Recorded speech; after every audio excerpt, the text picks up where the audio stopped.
Bonjour à tous, petite vidéo matinale en ce mardi 20 septembre. Déjà, encore une petite mise à jour. Donc je suppose que c'est la 2022-28.2 qui, qui est téléchargée, qui s'est téléchargée cette nuit. Et donc je l'installerai. Je ne vais pas faire de vidéo parce que là je pense que c'est juste une correction de bug. Mais bon, plusieurs mises à jour en quelques semaines. Juste une petite vidéo sur l'information de la semaine. Là, depuis hier, il y a une augmentation des tarifs d'environ 30% sur les superchargeurs Tesla.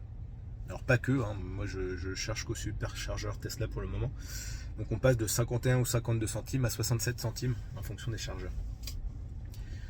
Est-ce que ça vaut le coup de continuer à rouler en voiture électrique? Je vous avoue que je me suis posé la question, puisque finalement ça fait un coût certain.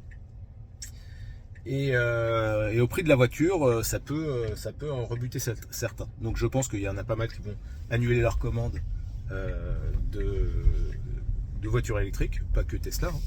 Donc si je calcule un petit peu, je suis allé par exemple dans le Morvan ce week-end. J'ai fait à peu près aller-retour 525 km. J'ai roulé plutôt bien.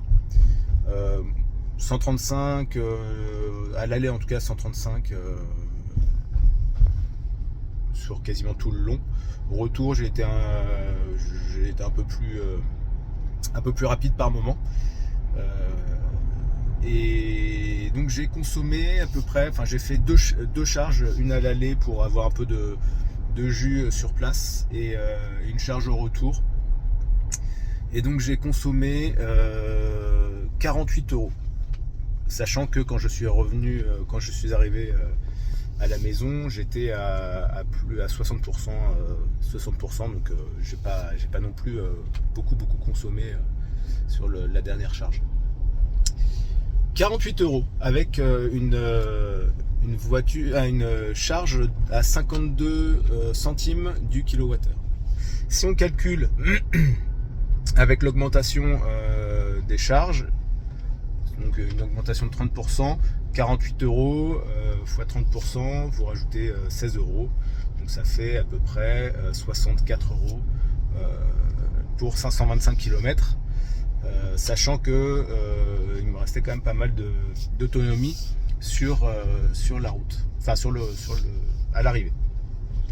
Si je prends le comparatif avec mon ancien véhicule thermique, donc qui était une Audi A4 Break, qui faisait à peu près du 8 litres et demi au 100, donc on va arrondir à 8 litres, hein, même si de la manière dont j'ai roulé, surtout au retour, j'aurais peut-être été plus à 9 litres, 9-10 litres. Si je prends cette consommation, donc 8 litres au 100, 500 km, 5 x 8, 40, donc ça fait 40 litres.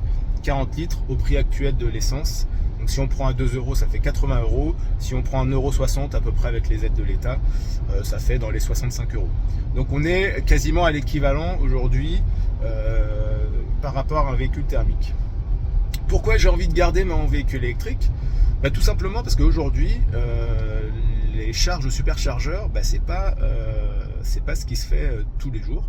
Moi, je charge au bureau, même si ça risque de devenir payant à un moment donné. Aujourd'hui, c'est gratuit. Et ensuite, oh là là, ça commence bien. Tout est bouché ce matin. Vive la région parisienne. Donc, même si ça devient payant, ce sera à un prix quand même assez raisonnable, pas comme un prix à un superchargeur. Si on charge à la maison, même avec une augmentation, disons si on passe à une vingtaine de centimes, si je prends l'exemple de ce week-end, donc j'en ai eu pour 48 centimes, à 51 ou 52 centimes du kilowattheure. Ça fait à peu près 90 kW de consommé. 90 kW à 20 centimes, ça fait 18 €. Donc là, vous voyez que 18 €, on reste quand même en dessous de la consommation d'une thermique. Qui plus est, c'est quand même un véhicule qui fait quasiment 500 chevaux. Aujourd'hui, un véhicule de cette puissance-là, ça consomme au-delà des 8 litres au 100 que j'avais sur mon Audi A4.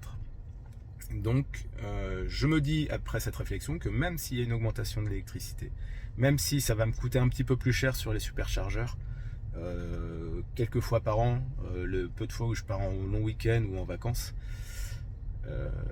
je vais conserver mon véhicule électrique puisque déjà l'agrément de conduite, franchement une fois que vous l'avez essayé, c'est vraiment un kiff. Le bruit d'un moteur ne me dérange, enfin l'absence de bruit de moteur ne me dérange pas, j'ai pas de manque là-dessus.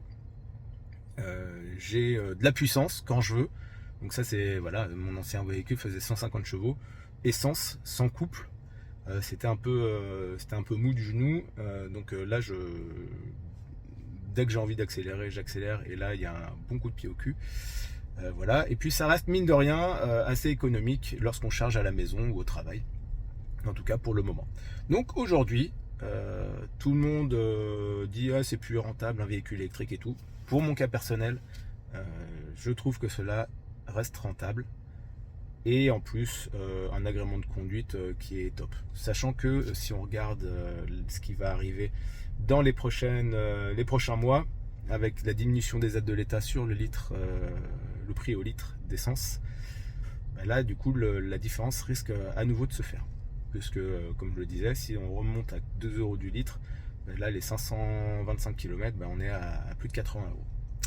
Voilà, c'était une petite vidéo comme ça pour vous présenter un peu mon avis et mon choix sur est-ce que je garde ou non un véhicule électrique. Je vous souhaite une bonne journée, un bon mardi, une bonne semaine. C'est assez rude cette semaine-là, après un week-end de fiesta. Et je vous dis à très bientôt pour une prochaine vidéo, peut-être encore improvisée comme celle-là. Allez, bye bye!